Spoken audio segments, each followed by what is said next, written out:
सरस्वती जी और उनकी बहू रश्मि के बीच एक दिन बहस छिड़ जाती है। आखिर किसका काम ज्यादा आसान है, बहू का या सास का? माँ जी, सास को काम ही क्या है, आपके सारे काम उंगलियों पे तो हो जाते हैं। कुछ भी। हाँ, हिसाब तो उंगलियों पे ही हो जाता है ना। अरे बेटा, ऐसा सिर्फ अभी लगता है। जो मुझे करना पड़ता है ना, वो तुझे करना पड़े तो समझ आएगा कि असली काम का पहाड़ कैसा होता है। ठेले बराबर वजन भी नहीं है आपके काम में, और बात पहाड़ों के वजन की कर रही हैं आप। तू ऐसा करती ही क्या है घर में बेटा, ये तो बता मुझे। मैं थोड़ी ना कुछ करती हूँ, सब जादू से हो रहा है इस घर में। अरे एक दिन मेरा काम करोगी तो समझ आएगा। Okay okay, shut up. कल से मैं घर के काम करूंगी और तू मेरी जगह हर चीज का हिसाब रखना, ठीक है? ठीक है, ये भी कर लेते हैं। ये सास बहू की डील के बारे में रश्मि के पति अमन को नहीं पता था और ना ही अमन के पिताजी सुरेश जी को। पर गेहूं के साथ साथ जैसे घुन भी पिस जाता है, ये दोनों भी पीसने वाले थे। सुबह अमन उठकर रेडी होता है ऑफिस जाने के लिए, तो पता है उसके कपड़े नहीं निकले हुए हैं। अरे रश्मि, तुमने मेरे कपड़े नहीं निकाले? अपनी माँ से पूछो ना, उन्हीं का काम है ये। अमन अपनी माँ के पास जाता है। अब मेरे कपड़े आज आप देने वाले हो क्या माँ? हाँ, देना तो मुझे ही चाहिए, पर तेरी बहू ने कपड़े धोने ही नहीं डाले, तो कोई भी धुला हुआ कपड़ा नहीं है बेटा। हैं? ऐसा क्यों? कपड़े तो धोने आप ही देते हो ना माँ? अरे बहू ने तुझे बताया नहीं, अब हम अदल बदल गए हैं। मैं अब बहू और तेरी बीवी सास। अमन परेशान हो गया। वो बिना इस्त्री के कपड़े पहनकर ऑफिस चला गया। सरस्वती जी अपने घुटने के दर्द के कारण झुककर घर साफ नहीं कर पा रही थी और ना ही खाना बनाना याद रख पाई। उधर रश्मि पहले ही दिन घर की चाबी घुमा चुकी थी और 300 रुपए का हिसाब अलग नहीं मिल रहा था। पर दोनों का ही घमंड कैलाश पर्वत से भी बड़ा था और दोनों ही खेमे एक दूसरे की बात मानने को बिल्कुल तैयार नहीं थे।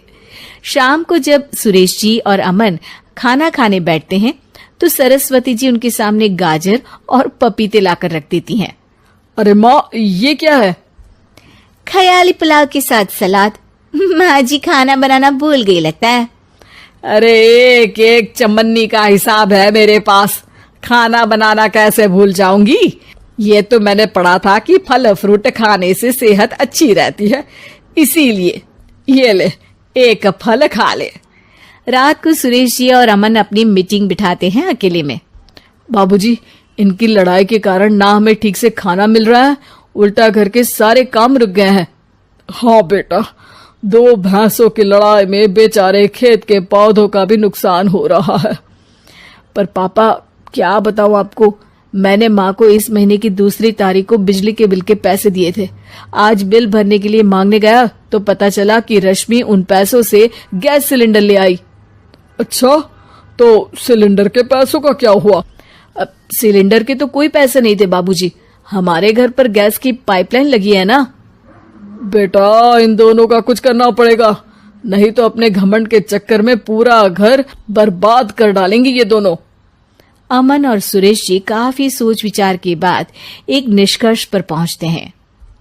रात ही को दोनों अपनी पत्नियों की अलमारी से नई साड़ी निकालते हैं और सुबह जब रश्मि और सरस्वती जी उठते हैं तो देखते हैं कि दोनों पति साड़ी पहनकर चढ़ाव पर सब्जियां काट रहे हैं। अरे ये सब क्या हो रहा है? क्या हो रहा है मतलब? आप दोनों अदल बदल हो सकते हो तो हम क्यों नहीं? अरे क्या मतलब? नहीं नहीं, मेरी भी बचपन से किसी की बहू बनने की इच्छा थी, तो आज से सरस्वती तुम बड़ी बहू, मैं मिडल बहू और अमन छोटी बहू। अरे लेकिन सब घर पर बैठ जाएंगे तो कमाएगा कौन? ये घर कैसे चलेगा? अब वो तो भैया या बाकी लोग जाने, अब हमने भी अदल बदल कर ही लिया है तो कुछ नहीं हो सकता। रश्मि और सरस्वती जी को समझ में आ जाता है कि उन दोनों की आपस की डील की वजह से इन दोनों को बहुत तकलीफ हो रही है और उनके ईगो ने दूसरों को कितनी यातनाएं दी है। अब असल में माँ जी आप सही थी, सास बनना बहुत मुश्किल है।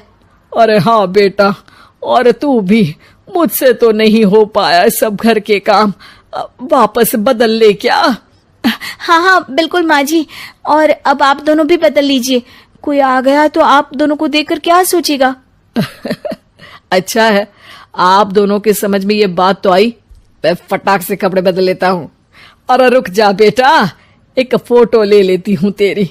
मेरी बेटी होती तो तेरे जैसी ही दिखती साड़ी में। और मेरा फोटो नहीं लोगी?